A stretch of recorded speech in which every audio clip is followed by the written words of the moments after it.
It's not Think really of it as 20. like your D drive when you're connecting on exactly. to your computer. Your C drive is Exactly. your computer drive. Right. And before I get flamed, the 20 terabytes isn't usable, all of it, because you got overhead when you format it with the file system, right?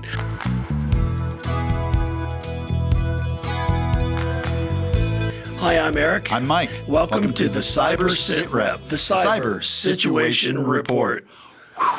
Bam. Dude, not bad for jet lag and no sleep and caffeine. And That's probably the best way to do these now. you guys can't see it, but he's got an IV drip in his leg. It's Yes. below camera to I gotta stay awake to keep It's you going, man. direct caffeine. That's just commitment, everybody. That's how Direct committed he caffeine. is to this effort, right? You don't want to know where the other tube goes. Oh, no, please, no, God. It's a family-friendly IV show. in, IV in, IV out. You know. And I'm sitting next to him, so if you see me start to edge away, You'll know why. You'll know that something broke. That's so. right. One of the tubes is missing. Oh, goodness. Well, it's good to see you, my friend. Oh, it's good to been be a few back in weeks, town. and Yeah. You've been cranking it, man, on the C3PO side, on Yep.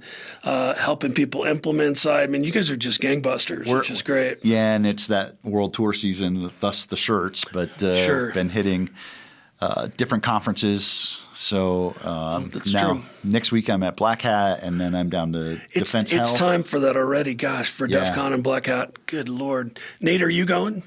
Nice. Cool. So I'm the only moron not going. That's great. Eventually I'll go. I always say every year I'm going to catch it virtually, and then I get busy and I never catch it. Yeah. So I just got invited to a pool party at Black Hat. So beware of the banana hammock that will be worn. I'm going to scare everyone. Pixar didn't happen.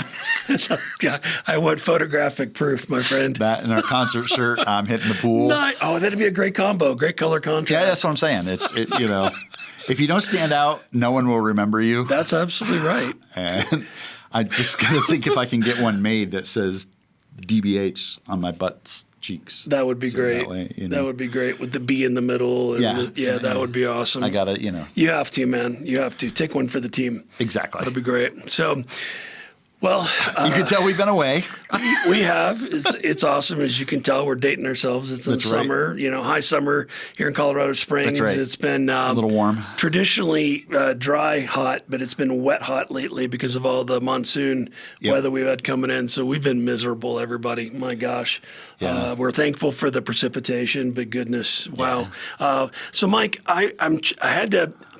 What I want to talk about, the title of this sit rep is The Perils of RAID, right? Which is, it's an acronym, RAID. I'll explain that in just a second because I'm so old. It used to be a different acronym and then they slightly modified it later on, yeah. for current world, right? Yeah. So, but this was actually encountered by one of our near and dear clients that we love to support. And there was no, trying to do a postmortem in my head. One, to sanitize it so you don't know who I'm talking about. And two, to kind of relay, this is a trap, if you will, that any organization can fall into very easily just from, I know one thing, right? And we're going to talk about that in a minute. Right. So I want to go through a real world scenario. Once again, some things have been transmuted, changed to protect the innocent, et cetera. But the gist of it is solid, right? Right. And before we get too much further, I want everyone to know that this has nothing to do with like cockroaches or bugs in your system. No, it's not that kind of RAID. Right. So that's a great segue. Let's define what RAID is, That's right. So in the good old days, RAID stood for Redundant Array of Inexpensive Disks. Yeah. Right. And the reason for that is way back in the day when Stanford created this, right? Is that disks were really expensive. Hard drive space Right. was Oh my a gosh, commodity. at a premium. So some really smart minds said, well, how do we take smaller capacity drives, stitch them together logically to make a bigger disk, if you will, right? That I can use, right? And so I get efficiency there, I get speed, I get redundancy, Yep. right? What we don't get is backup protection, right? No. And that's a key thing to keep in mind. So anyway, it started out as inexpensive, the I, then that changed to independent because Just now we're inexpensive. Moore's Law, right? Drive size continued to just get exponentially larger. The price came down per meg back in the day because we're dating ourselves. Then it was per gig. And now it didn't really make sense to say inexpensive anymore. I used to have to screw into our computer a 10 meg hard drive disk array, which was Awesome. 10 individual 1 meg platters that were this big around, and we would screw them into the device. And we were like, 10 meg. I remember Not those gonna touch days. it. This is forever, people. And now you look at your phone, terabytes. On your phone. You're like, okay, cool. Truth's moved on. It's all good, right? Yep. And we can do, the good point there is you can still use RAID on solid state disks as well.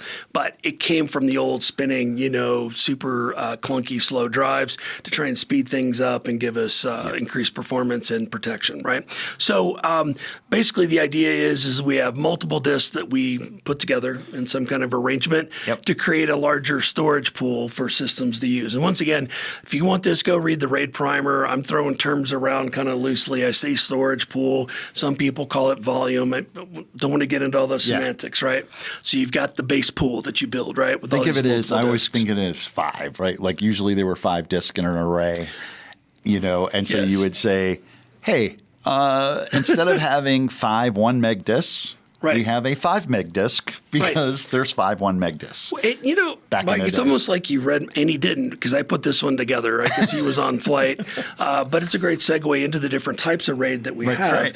And what Mike is describing is a RAID 0 volume, right? Which is where those disks are added together in series and they write in parallel, right?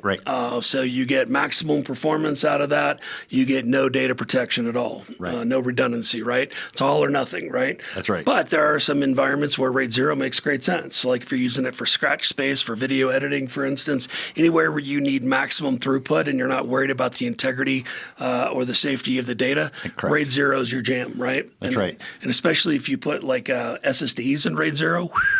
And that's why it's a 0. Yeah, well, that's a zero protection. You're done, right? You're done. I like that, right? Yeah. Whereas RAID 1 is the exact opposite of that. That's what we call a mirror, right? And it's at least 2 disks that are carbon copies of each other, and that gives us maximum protection, so we can lose a drive, still go through. We get enhanced read performance on a RAID 1 because that's what it's optimized for. We take a penalty on writes.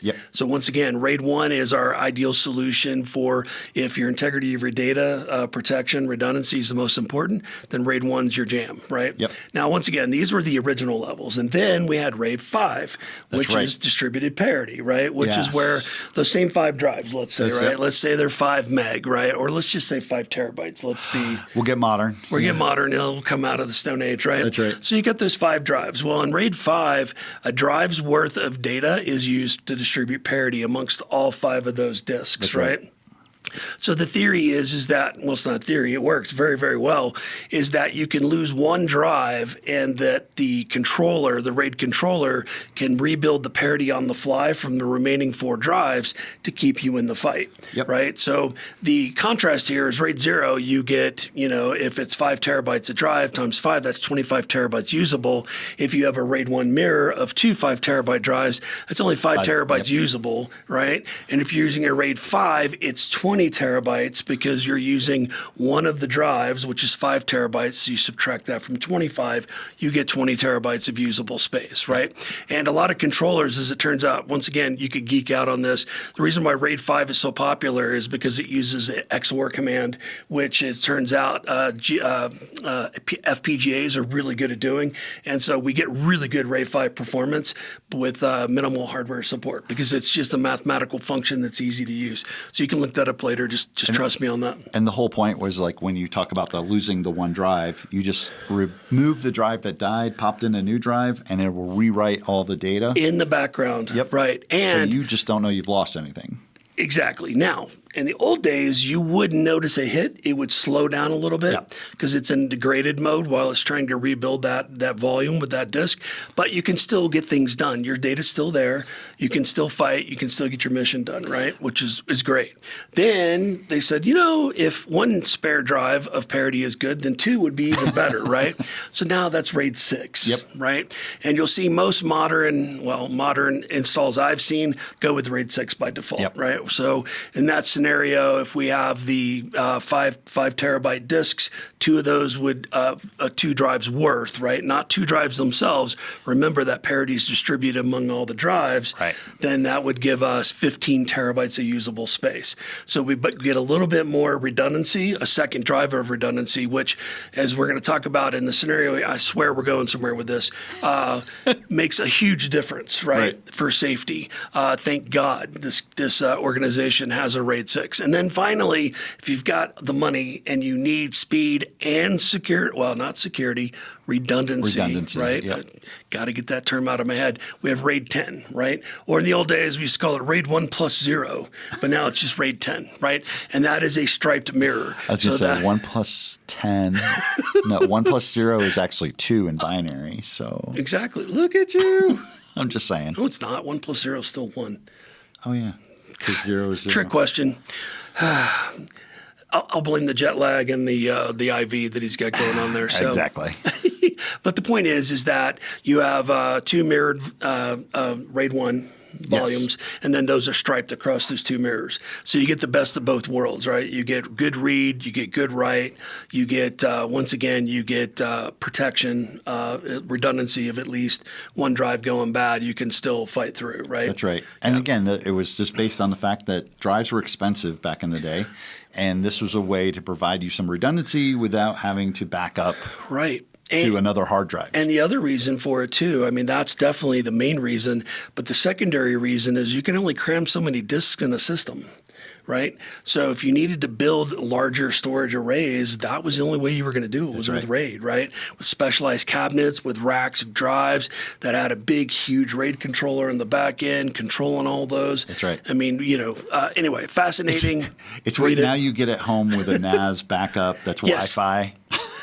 We were having to build. Exactly. We would have to build in a special cabinet with a special driver, just showing our age. And now you're like, I don't understand. I go to Best Buy. Right. And you can buy a darn good NAS, which is network attached storage, which uses RAID, right? But RAID and NAS are 2 separate things, right? A NAS uses RAID to configure its pool, right, for use. RAID is the underlying technology. And you have no idea. You just bought it for $9.99 and plugged it in, and the Wi-Fi is now storing all your pictures. Oh, no. Yeah, exactly. Crazy, right? Right. So that's where we're going with this, right? So we've got the low level. We got, once again, great segue. We've got RAID as the pool. Well, then you, on the network, right, you could either on the, let's talk about system first, using that RAID pool. We use what's called a static volume, right? And so basically that is a virtual drive that is mapped to all that space you put underneath. So the operating system doesn't know that it's RAID 1 or RAID 0 or RAID 5. It doesn't care. It's just a mount point. Right. And so in the case of that RAID 5, we have 20 terabytes. Think of it as like your D drive when you're connecting on to your computer. Your C drive is your computer drive. Right. And before I get flamed, the 20 terabytes isn't usable, all of it, because you got overhead when you format it with the file system, right? That's the last piece, right?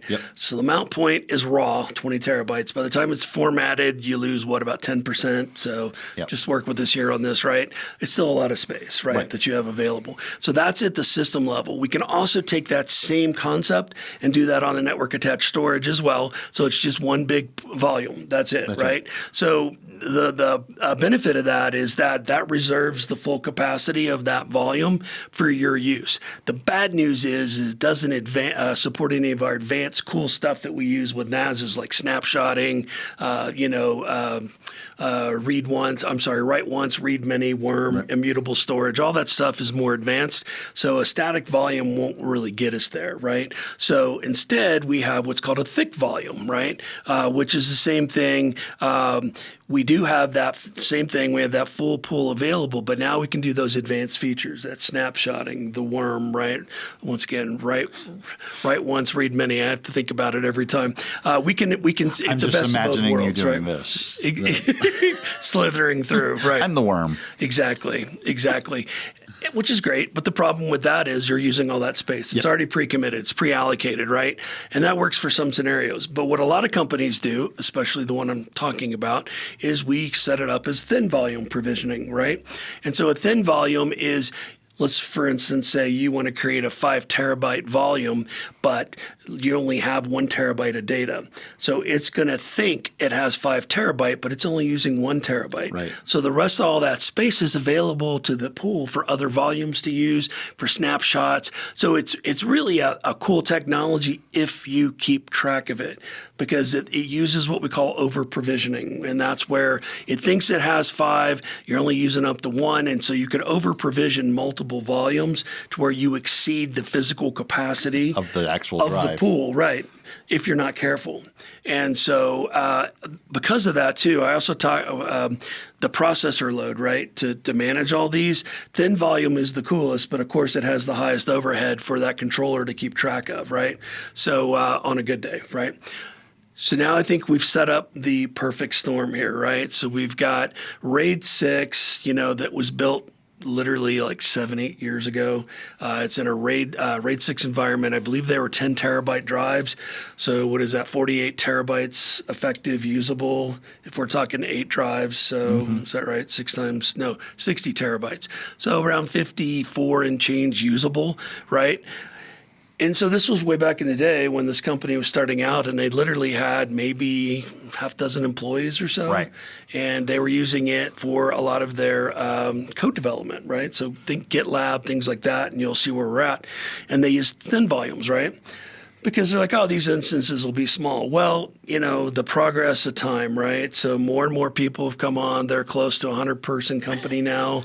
They've Congrats. grown. It's awesome, right? Yeah. And we bought 2 of these things, and originally they were designed to be mirrored, and operational needs came in and said, well, no, we need to use this second one for something else. And so they goes got the decoupled. redundancy. There goes the redundancy between, right, and backup, right? Yep. More importantly, they lost their primary backup mechanism of all that data. Not that they're not backing data up, but they were putting it on one single point of failure, right? And that's not the way it was originally designed. That's just the way it happened, right? So stay tuned for our crumbling architecture, because these are 2 very tightly coupled things, right? So we get all this set up using thin volumes, and guess what, man? We're close to using all the physical capacity, right? I mean, it just happens to every organization. We run out of space. Right. Whether sprawl or in this case, explosive growth, where you got a lot more devs, putting their code on there, which are their crown jewels. It's their critical data. It's mission critical stuff. Right. Then we have a drive that goes bad. Happens. It happens. And we're okay, right? Because it's RAID 6. You still have one more Solid drive. state or? No, spinning discs, Spinning right? discs? Spindles, right? They go bad. They do. And the problem is, if you've once again been around as long as we have, is they tend to go bad in batches. Right? Remember those good old days? Yeah. I remember when I worked for Everything happens in 3s, my mom says, right? I would believe that, right? And in the old days when I worked for Sun Microsystems and high-end storage, we would purposely buy different batches of drives so Right, that so you're we not would getting try a to single randomize batch, that. yeah. Right. So you don't have one single batch that if it's a bad batch, you're having a really bad day. So I've been right? picking on the name Timmy a lot today. So you don't want a case of Timmy doing QA Yeah. and missing the batch you just bought. Yeah. So they're all poor. Absolutely. Right. Absolutely. So it's using RAID 6 as well, so a little higher load. They're also using thin volume, so really high processor load, right? Just to do day-to-day ops. So now they lose a drive. So now it's trying to rebuild parity. So now all those drives are just chugging, max, 100% utilization, 24/7 now. Drives aren't designed for that, guys, right? Not even solid-state drives. It's that MTBF, mean time between failure. So it's a ticking time bomb now, right? If they lose that other drive, then they'll still be okay. But it's getting harder. Yeah, then there's no redundancy at all, and this is mission critical data. So everybody, we had a couple really long talks on this, going, okay, what do we do to fix this, right? And so the other problem too is that based on your NASs, right, you have the ability to put more processor resources toward parity rebuild than you do for operations. But even with that, based on all that overhead and it almost being at capacity, this thing's been recovering now for, I believe it's like 3 months, and it still has like another month and a half to go. Yeah. And realize, gang, these drives have been going nonstop for 3+ months. Waiting for the next one to...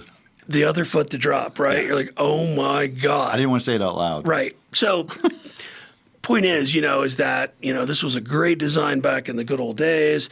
We just kind of outgrew it, and then disaster strikes. And when this strikes now, once again, to their credit, the company's doing the right thing, where we've got a remediation plan, all that stuff to preserve that critical data and plan for the next future, right?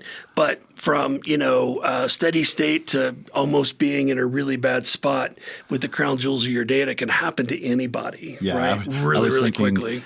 Based on the timeline and everything, where are the tapes? Where are the tape backups that you store offsite at a secure facility that's fireproof? I have actually, I know everybody thinks that's a myth, but back at Strategic Command, we actually had tape backups that saved our bacon multiple times, right? Yeah, we always had tape backups, and we always stored them somewhere. We would have a transportation plan to get into the and it may site. take a day or two, right? But we were able to get the data back. So anyway, that's the cautionary tale. If you're in the same environment, you're using RAID, make sure you have a good backup strategy, an offline backup ideally, right? Even if it's another RAID, at least have one backup. Remember our 3-2-1 method. That's 3 right. backups, 2 different methods, one offsite, right? It will save your bacon more than once. Yeah. So once again, it just reaffirms that, the community knows what they're doing, because this was what we learned back when we were little tadpoles. That's right. And we still see it come up time and time again throughout our life walk that, wow, that really does make a difference. So, It does. Yeah. And it is following the policies, procedures, and everything you've set up. And again, it sounds like they were set up very well, grew, removed one of their redundancies due to growth instead of adding, which, sometimes time, money, energy, exactly, life comes in. All the above, right? Right. But then when it does go wrong, you're like, oh, so this is why we should have bought a whole nother. Yeah, we're in a little bit of jeopardy here, right? So anyhow, good story, true story. Once again, the company's doing very well. I'm very proud of them. We're getting through this, but just wanted to spread that along. Yeah, don't rest on your laurels and get comfortable, because when you do, that's when Murphy comes to visit, right? Exactly. And I would also take from this, growth is great. And if you're keeping up with your speed of growth, which is rapid, and you have to make these, I don't want to call them shortcuts, but these other than maybe suboptimal, suboptimal decisions, you should also have that recursive plan of, hey, we need to either put money away or we got to program in. Exactly. But how long sometimes can you absorb that risk? Yeah, we just keep going at the speed of the company growth. And that's if what you happened. don't take the time back to say, hey, we got to catch up a little bit somewhere along the line, you're rolling those dice. And we know that you people listening, because we know a lot of who you are, we know this is relevant to you. So please do this. And, don't thank us. Just do it and, go to bed, and get a good night's sleep. You will sleep better. That's what I was trying to say. I just couldn't say it. Get a good night's sleep out of this. Yeah, Don't let it keep you up. Exactly, because, sometimes RAID is a raid on your data and not a protector of your data as it was originally built to be. Awesome. Cool. All right. Well, thanks, everybody, and we'll catch you on the next Sitrep. Remember to like and follow. Woohoo. Take care. Hey, we're coming to you from the Studio 809 Community Podcast Studio here at the Next Us. This is a professional cooperative environment for small businesses here in downtown Colorado Springs. We'd like to thank them for supporting us over our journey.